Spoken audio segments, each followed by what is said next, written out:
सुप्रभात प्रिय विद्यार्थियों, कक्षा 5 हिंदी विषय में आप सभी का स्वागत है। बेटा, आज जो है हम अपनी पाठ्य पुस्तक मेधा का जो मौखिक पाठ है पेज नंबर 37 पर श्रवण कुमार एक बालक के बारे में हम इस कहानी में आपको बताएंगे और प्रेरणास्पद ये कहानी है और बड़े ध्यान से सुनना बेटा, है ना। और प्राचीन काल की बात है, एक गांव में श्रवण कुमार नाम का एक बालक रहता था। उसके माता पिता अंधे थे। वह अपने माता पिता की प्रत्येक आज्ञा का पालन करता था। उनके सभी कार्य भी वही करता था। श्रवण कुमार उन्हें किसी प्रकार का कष्ट नहीं होने देता था। श्रवण कुमार नाम का एक बच्चा था, है ना, और वो अपने माता पिता की आज्ञा का पालन करता था। उनको कभी भी तकलीफ नहीं होने देता था, कोई कष्ट नहीं होने देता था। अब एक दिन देखिए क्या होता है, इस चित्र में बता रखा है, बेटा हमारी इच्छा है कि हम तीर्थ यात्रा करें। पता नहीं हमारी यह इच्छा कैसे पूर्ण होगी। अब उसके माता पिता दोनों अंधे थे। अब उनकी इच्छा थी कि तीर्थ यात्रा करें। बेटे से वो विनती करते हैं, बेटा हम कैसे इसको करें, समझ नहीं आ रहा है। तो फिर श्रवण कुमार कहता है, पिताजी मैं आप लोगों की यह इच्छा अवश्य पूर्ण करूंगा।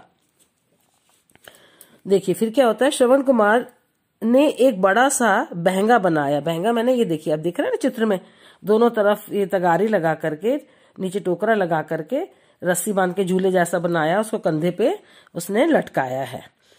एक बड़ा सा बहंगा बनाया और उसमें अपने माता पिता को बिठाकर तीर्थ यात्रा के लिए निकल पड़ा। कई जगहों की यात्रा करने के बाद एक दिन वे घने जंगल से गुजर रहे थे। शाम का समय था, अंधेरा हो रहा था।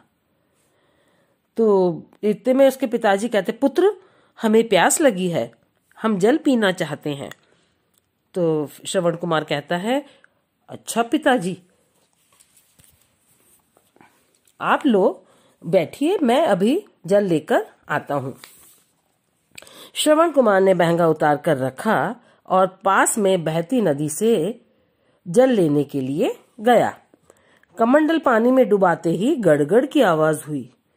उस जंगल में रात के समय राजा दशरथ शिकार करने आए थे।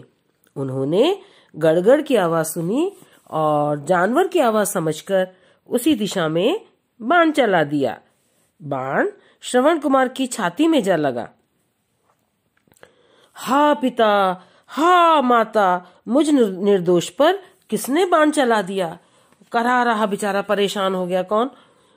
श्रवण कुमार। क्यों? क्योंकि उसको बाण लग गया था। बाण किसने लगाया था बेटा? राजा दशरथ ने। राजा दशरथ वहां पर शिकार करने आए थे। आवाज सुनकर राजा दशरथ दौड़कर वहां पहुंचे, परंतु जानवर की जगह श्रवण कुमार को देखकर पश्चाताप करने लगे।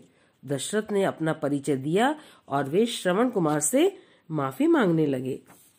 हे राजन, मेरे माता पिता पास ही एक पेड़ के नीचे बैठे हैं, वे प्यासे हैं, उन्हें यह जल पिला देना। इतना कहकर श्रवण कुमार ने अपने प्राण त्याग दिए। उसकी डेथ हो गई, मृत्यु हो गई। और राजा दशरथ पानी लेकर श्रवण कुमार के माता पिता के पास गए।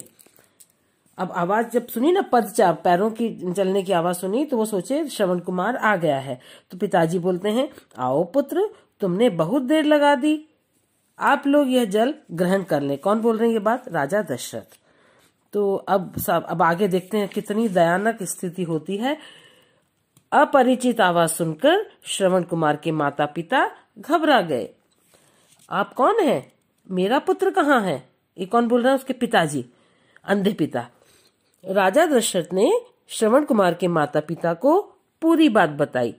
उनकी बात सुनकर श्रवण कुमार के माता पिता विलाप करने लगे, रोने लगे।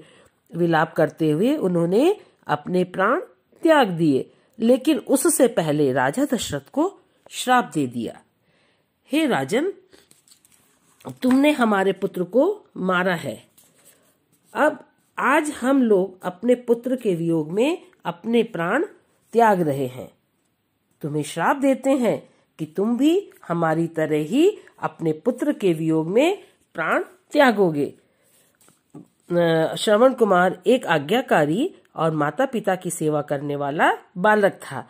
हमें भी श्रवण कुमार की तरह अपने माता पिता की आज्ञा का पालन करना चाहिए। तो ये कहानी आपने सुनी बेटा, अच्छी लगी? इसको आप वापस पढ़ेंगे, समझेंगे और इसमें से 5-7 प्रश्न बना के रफ कॉपी में उसके उत्तर लिखेंगे। आज की कक्षा हमारी यहीं समाप्त होती है। धन्यवाद।